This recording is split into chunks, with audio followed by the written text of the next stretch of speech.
નમસ્કાર દર્શક મિત્રો, હું છું રૂપલ વણેચિયા. સંપૂર્ણ ન્યૂઝમાં આપનું સ્વાગત છે. પાલનપુરથી ગાંધીધામ રેલવે લાઇન પર આવેલ ચંડીસર ખોડલા ગામ વચ્ચે આવેલી રેલવે ફાટક આજથી 2 દિવસ સુધી બંધ રહેશે.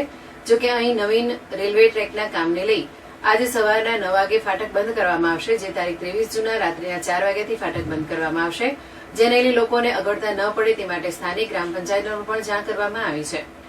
પાલનપુર ગાંધીધામ રેલવે લાઇન પર alpha terminal private limited company દ્વારા નવીન રેલવે ટ્રેકની કામગીરી કરવામાં આવી રહી છે, જેમાં પાલનપુરના ચંડીસર ગામે આવેલ ખોડલા જતા માર્ગ પર આવેલ રેલવે ફાટક પર રેલવેની નવીન ટ્રેકની કામગીરી હાથ ધરવામાં આવી હોય 2 દિવસ રેલવે ફાટક બંધ રાખવાનો નિર્ણય લેવાયો છે. જેમાં આજે તારીખ 22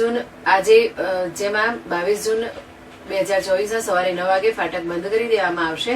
જે ફાટક તારીખ 23 જૂન 2024ની રાત્રિના 4 વાગ્યા સુધી બંધ રહેનાર હોય અંગે કંપનીના સ્થાનિક ગ્રામ પંચાયતને લેખિતમાં જાણ કરવામાં આવી છે. આમ 2 દિવસ રેલવે ફાટક બંધ રહેતા આ વિસ્તારના લોકો ચંડીસર તેમજ ખોડલા આવવા જવા અન્ય માર્ગોનો સહારો લેવાની ફરજ પડશે.